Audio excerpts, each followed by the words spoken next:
नमस्कार। आज हम भारत के संविधान की गहराई में उतरेंगे। हम इस बहुत ही ज़रूरी दस्तावेज को आसान पॉइंट्स में समझेंगे जो आपके एग्जाम के लिए भी परफेक्ट होंगे। तो चलिए बिना किसी देरी के शुरू करते हैं। तो आज हम क्या-क्या कवर करने वाले हैं? सबसे पहले हम जानेंगे कि संविधान असल में है क्या।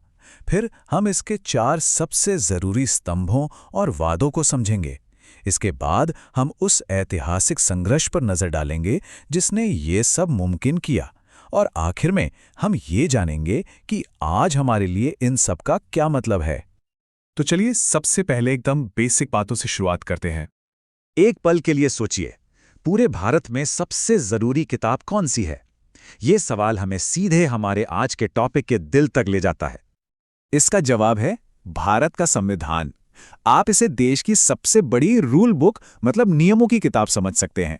यह सबके लिए नियम तय करता है, सरकार से लेकर देश के हर एक आम नागरिक तक जो अपनी रोजमर्रा की जिंदगी जी रहा है।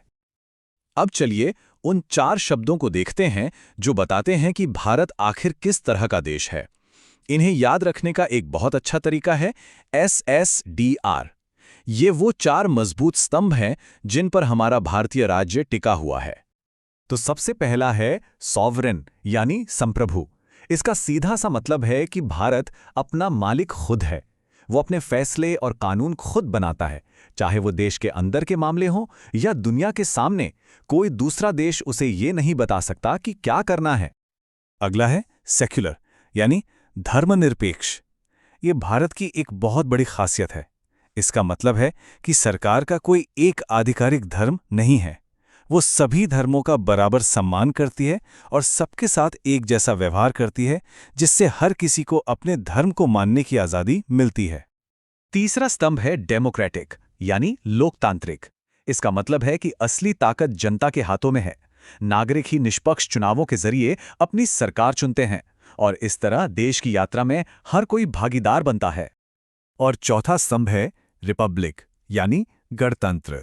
ये बहुत जरूरी है। इसका मतलब है कि हमारे देश का जो मुखिया है यानी राष्ट्रपति, वो एक चुना हुआ व्यक्ति होता है। हमारे यहाँ कोई राजा या रानी नहीं है जिसे विरासत में ये पद मिलता हो। देश का सबसे ऊंचा पद किसी भी नागरिक के लिए खुला है। अच्छा, अब जब हम ये जान गए हैं कि भारत कैसा देश है, तो आइए देखते हैं कि संविधान अपने नागरिकों को क्या देने का वादा करता है। ये 4 मुख्य लक्ष्य हैं जिन्हें आप JLEF से याद रख सकते हैं। ये स्लाइड उन्हीं 4 बड़े वादों को समझाती है। जस्टिस यानी न्याय का मतलब है जीवन के हर पहलू में निष्पक्षता। लिबर्टी यानी स्वतंत्रता है सोचने और खुद को व्यक्त करने की आज़ादी। इक्वालिटी यानी समानता, ये पक्का करती है कि सभी को बराबर मौके मिले, किसी के साथ कोई खास बर्ताव ना हो। और फ्रैटर्निटी यानी बंधुत्व का मतलब है सभी भारतीयों के बीच एकता और भाईचारे की भावना। ये चारों मिलके हमारे संविधान की आत्मा बनाते हैं।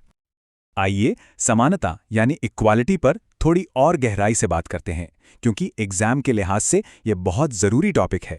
संविधान सिर्फ इसका वादा नहीं करता, बल्कि इसे कुछ खास कानूनों, जिन्हें हम आर्टिकल्स कहते हैं, उनके जरिए लागू भी करता है।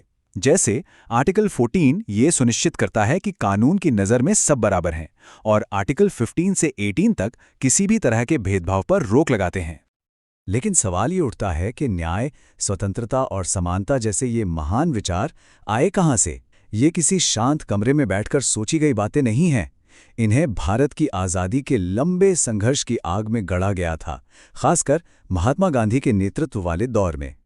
महात्मा गांधी का ये दमदार कोट उनके मूल दर्शन को दर्शाता है, अहिंसा और सत्याग्रह, जिसका मतलब है सत्य पर डटे रहना। भारत के स्वतंत्रता संग्राम के ये सबसे अनोखे और शक्तिशाली हथियार थे। गांधी जी ने 3 बड़े राष्ट्रव्यापी आंदोलनों का नेतृत्व किया जो समय के साथ और भी तीव्र होते गए। 1920 का असहयोग आंदोलन ब्रिटिश शासन को सहयोग देने से इनकार करने के बारे में था। 1930 में सविनय अवज्ञा आंदोलन ने इसे और आगे बढ़ाया, जिसकी शुरुआत मशहूर दांडी मार्च से हुई। और आखिर में 1942 का भारत छोड़ो आंदोलन अंग्रेजों को देश छोड़ने का अंतिम और निर्णायक आह्वान था। भारत छोड़ो आंदोलन एक तरह का टर्निंग पॉइंट था। गांधी जी ने करो या मरो का शक्तिशाली नारा दिया। हालांकि इस नारे के तुरंत बाद गांधी जी समेत सभी बड़े नेताओं को गिरफ्तार कर लिया गया, लेकिन यह आंदोलन आम लोगों के नेतृत्व में पूरे देश में फैल गया। इसी भारी और न रुकने वाले दबाव ने भारत की आज़ादी का रास्ता साफ कर दिया। तो आज़ादी हासिल होने के बाद अगला बहुत बड़ा काम शुरू हुआ, एक नए आज़ाद भारत के लिए नियमों की किताब यानी संविधान लिखना। यहाँ हम एक सीधा कनेक्शन देख सकते हैं। 1947 के भारतीय स्वतंत्रता अधिनियम ने आधिकारिक तौर पर ब्रिटिश शासन को खत्म कर दिया और इसी के कारण संविधान सभा यानी कॉन्स्टिट्यूएंट असेंबली का गठन हुआ। ये उन बेहतरीन नेताओं का एक समूह था जिनका एकमात्र काम नए भारत के लिए संविधान का मसौदा तैयार करना था। यहाँ आपके एग्जाम के लिए कुछ जरूरी फैक्ट्स हैं। संविधान सभा ने लगभग 3 साल तक काम किया और हर एक छोटी बड़ी बात पर बहस की। इसकी ड्राफ्टिंग कमेटी के अध्यक्ष थे महान डॉक्टर B.R. अम्बेडकर, जिन्हें सही मायनों में भारतीय संविधान का शिल्पकार कहा जाता है। आखिरी दस्तावेज 26 नवंबर 1949 को अपनाया गया था और ये 26 जनवरी 1950 को पूरी तरह से लागू हुआ, वही दिन जिसे हम गणतंत्र दिवस के रूप में मनाते हैं।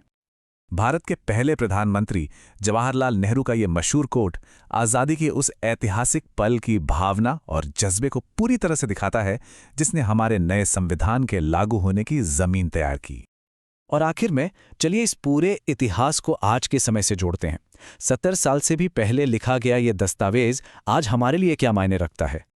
तो यहाँ सोचने के लिए एक आखिरी सवाल है। संविधान हमें विचारों की स्वतंत्रता की गारंटी देता है।